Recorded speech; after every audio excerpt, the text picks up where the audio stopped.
critics about telecommunications systems, because now we are talking about the telegraphy that is actually the reason or the cause of wireless communication. So speed, ability to transmit information in real time, then electronic transmission, convergence, right, reliability, cost, and security.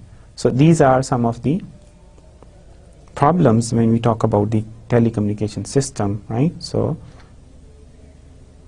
and if we talk about the coded transmission, right, that is also important part of the wireless communication, right, because we have to encode the data. So we have different types of encoding, source encoding, right, because the as we discussed again and again that the ultimate goal is